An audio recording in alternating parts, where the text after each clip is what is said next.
Bapak Ibu jamaah sekalian dimuliakan Allah Subhanahu wa taala. Kembali lagi semua berdoa. Jangan ada yang ragu-ragu terhadap doanya. Dan ingat, doa kita pasti diijabah walaupun proses melalui 3 hal. Doa pasti diijabah walaupun proses melalui 3 hal. Yang pertama, diijabah doa kita menolak takdir yang buruk, menghilangkan takdir yang buruk. Contoh, kita memohon, ya Allah kasih aku jodoh, tapi jodohnya belum datang. Ternyata dalam takdir, karena kita sering berdoa meminta sesuatu, Allah sudah ijabah, tapi Allah memilih daripada memberi jodoh, ada yang lebih daripada itu. Apa? Ternyata ada takdir yang jauh lebih buruk daripada jodoh yang kita minta. Makanya Allah geserkan takdir buruk itu karena doa kita. Turunnya bala, turun bala dari langit. Bala turun dari langit. Doa naik dari bumi, dari kita. Pas di udara bertemu, bala sama doa berantem. Perkelahi antara doa sama bala. Yang kalah siapa? Bala, dan doa naik. Artinya bala tidak jadi turun. Itu saking kuatnya dan berkahnya doa kita. Berarti doa pasti diijabah. Proses pertama, doa yang kita minta Allah belum ijabah secara langsung sesuai permintaan, tapi Allah menolak sebuah bala yang kita tidak tahu. Misal, tertulis dalam takdir kita hari ini akan kena kecelakaan motor, tapi ternyata doa kita tidak pernah bilang, ya Allah selamatkan saya dari kecelakaan motor misalnya. Kita tidak berdoa seperti itu. Tapi karena Allah melihat dalam takdir ada bala yang akan turun hari ini, tapi karena kita suka berdoa, Allah memilih mana yang baik. Allah yang lebih tahu mana yang baik. Apakah ijabah sesuai permintaan atau Allah memberi penggantinya yang lebih baik. Ternyata penggantinya yang lebih baik, Allah memilih tolak bala. Allah bisa saja kasih jodohnya tapi kena kecelakaan motor. Nanti merasa nyesal. Aduh, baru sudah nikah atau ketemu jodohnya malah dirawat di rumah sakit. Kesal enggak? Merasa aduh gimana gitu. Makanya percaya jamaah sekalian, pilihan Allah itulah yang terbaik. Ada orang minta sama saya, boleh enggak saya berdoa? Saya suka sama seorang misal. Saya jatuh cinta sama dia. Boleh enggak saya berdoa, ya Allah aku minta dia, si fulanah itu, si ini. Boleh enggak saya berdoa seperti itu? Saya jawab apa? Kira-kira jawab apa? Boleh saja. Tapi saya usulkan, serahkan aja kepada Allah. Dan apa? Ya Allah, kalau memang dia baik bagi saya, mudahkan. Kalau tidak baik, ganti yang lebih baik. Tapi gimana aku jatuh cinta sama dia? Nah, itu beda urusan.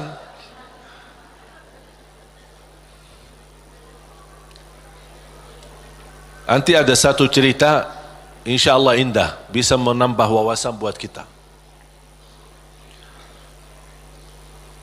Yang kedua, diijabah doa kita dan diberi oleh Allah Subhanahu wa taala sesuai permintaan. Apakah saat ini atau besok atau bisa lama. Tapi kita percaya pilihan Allah itulah yang terbaik. Yang ketiga, doa yang kita minta atau yang kita selama ini bermunajat, ternyata bala masih terus menimpa kita. Musibah kita terus ketemu. Selesai satu masalah, tambah lagi masalah.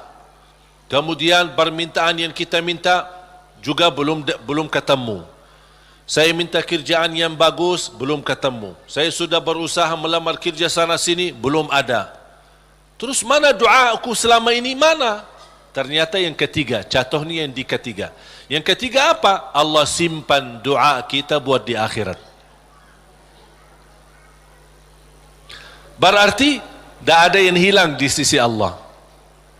Kalau tidak tertolak bala, tidak diijabah sesuai permintaan, berarti yakini, oh disimpan di akhirat. Sahabat dan orang salih lebih suka doanya selama di dunia disimpan buat akhirat, karena di akhirat bakal lebih butuh bantuan dan pertolongan Allah dan berkat doa kita. Faham? Walaupun sifat manusia ingin melihat secara langsung, minta, ya Allah minta rumah, ada rumah, minta ini, ada ini. Mohon maaf Bapak Ibu, kalau Allah ijabah atau berikan sesuai permintaan kita, nanti kita berhenti berdoa. Apapun yang kita minta, ya Allah aku minta mobil, dapat mobil. Minta kerjaan, dapat kerjaan. Minta jodoh, dapat jodoh. Minta rumah, dapat rumah. Mau haji, dapat haji. Terus segala yang kita minta dapat. Habis, dah ada minta lagi. Terus berdoa enggak? Dah ada berdoa. Tapi kalau Allah belum kasih, kita doa lagi enggak? Doa, minta lagi. Coba kata Umar bin Khattab, ketika anda berdoa jadi seperti anak kecil. Anak kecil kalau dia minta sama ibunya gimana? Nangis enggak? Berhenti nangis sebelum dikasih? Belum kan? Dia nangis sampai begitu dikasih gimana? Berhenti enggak nangisnya? Anda harus seperti itu. Doa, nangis. Ya Allah belum kasih, aku nangis lagi dong. Belum dikasih, nangis lagi. Sampai Allah berkenan kasih.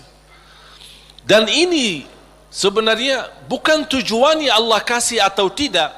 Tapi ingat, titisan air mata ini yang menangis karena Allah akan selamatkanmu dari siksa neraka Jahannam. Rasulullah SAW bersabda, وَعَيْنٌ بَكَتْ مِنْ خَشْيَةِ اللَّهِ حَرَّمَهَا اللَّهُ عَلَى النَّارِ لَا تَمَسَّهَا النَّارِ. Barang siapa yang menangis karena Allah, akan Allah haramkan jasadnya disuntuh oleh neraka Jahannam. Berarti kita tidak rugi. Tidak ada rugi. Biarpun tidak diijabah, ternyata titisan air mata berharga, bisa menjaminkan kita selamat dari siksa neraka Jahannam. Mau apa lagi? Nangisnya berharga, doanya pasti diijabah, dan cukup dari doa kita sudah membuat ibadah atau membawa sebuah ibadah yang dicintai Allah, karena Allah suka bisikan hamba. Apalagi kalau lama tidak berdoa, Allah merindukan suara doanya kita. Apalagi doa yang tulus dan ikhlas. Makanya kadang-kadang kalau kita tidak diberi doa atau tidak beri permintaan atau tidak beri permohonan kita, terus kita berdoa terus sampai diuji, sampai di macam-macam, sampai kita merasa sudah tertekan, tidak kuat. Kira-kira bisikan doa kita seperti apa nanti? Dalam keadaan doa, dalam keadaan susah atau senang? Menurut saya doa dalam keadaan susah jauh lebih murni daripada doa dalam keadaan senang. Kalau dalam keadaan senang artinya ya biasa-biasa aja, dapat atau tidak dapat. Tapi coba kalau lagi stres, lagi pusing, lagi galau, gimana bisikan doa? Ya Allah. Udah nangis duluan. Kata Allah, lama sekali. Makanya itu subhanallah, saya mengambil kesimpulan dari doa. Justru doa tanda Allah merindukan suara doa kita. Oleh karena itu jamaah sekalian, jangan berhenti berdoa. Terus berdoa. Nabi Yunus alaihi salam ketika tertahan di dalam perutnya ikan berlama-lama di bawah laut, dia tidak pernah berhenti dengan mengucapkan la ilaha illa anta subhanaka inni kuntu minadh zalimin. Kata Imam Ibnul Qayyim rahimahullah, barang siapa yang membaca doa ini dengan sepenuh keyakinan, pasti diijabah oleh Allah hajatnya. Karena Allah habis doa ini, apa kata Allah? Fastajabna lah, kami terima dan menijabah doanya. La ilaha illa anta subhanaka inni kuntu minadh zalimin. Oleh kerana itu kembali lagi, doa kita diijabah atau tidak? Saya bertanya, doa kita diijabah atau tidak? Diijabah. Yakin? Terus berdoa. Dalam keadaan apapun selalu kita berdoa. Apalagi dalam keadaan susah yang kita yakini tidak ada Tuhan yang bantu kita, tidak ada makhluk yang bisa menolong kita, tidak ada sesuatu yang bisa mengangkat segala musibah dan bala yang kita hadapi, hanya Allah subhanahu wa ta'ala. Apalagi dalam sujud, sempatkan dalam sujud, karena Rasulullah SAW bersabda, aqrabu ma yakunu al-abdu ila rabbi wa huwa sajid. Hamba ketika dalam keadaan sujud, posisinya sangat dekat kepada Allah. Makanya di akhir hadis Rasulullah SAW bersabda, fa'akthiru minad du'a, berbanyalah doa. Bisa menikmati doa insyaAllah mulai hari ini. Doa menurut saya sesuatu hubungan yang sangat indah sama Allah. Apalagi kalau bisa berdoa dengan cara curhat. Bisa enggak curhat sama Allah? Kalau lagi galau suka curhat enggak? Sering saya terima, Ustaz boleh curhat enggak? Terus saya bilang apa ya? Boleh atau tidak? Saya bertanya, sudah curhat sama Allah belum? Dia bilang belum. Mau sama Ustaz dulu katanya. Ada saja. Belajar bagaimana bisa curhat. Sungguh kalau kita sudah biasa curhat sama Allah, tidak bakal curhat sama manusia. Jadi ketika berdoa, jangan hanya minta, ya Allah tolonglah, tolonglah ya Allah, ampunilah. Jangan hanya suka minta, cerita. Bisa enggak anda cerita? Allah kan lebih tahu. Allah tahu segala sesuatu. Tapi salah apa kalau saya cerita? Apa yang terjadi hari ini? Ya Allah, aku sudah niat baik, niat tulus, dan saya pergi ke sana malah seperti ini, dicaci maki, dihina, malah dianggap, dan suuzzan, buruk sangka.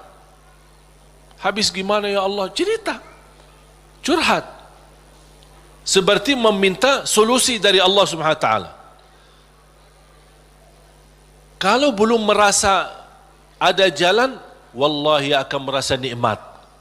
Cukup anda bisa nikmat bersama Allah Subhanahu wa taala. Sebagaimana Nabi Yaqub ketika kehilangan anaknya, ada dia berkata apa? Qala innama ashku bathi wa huzni ila Allah.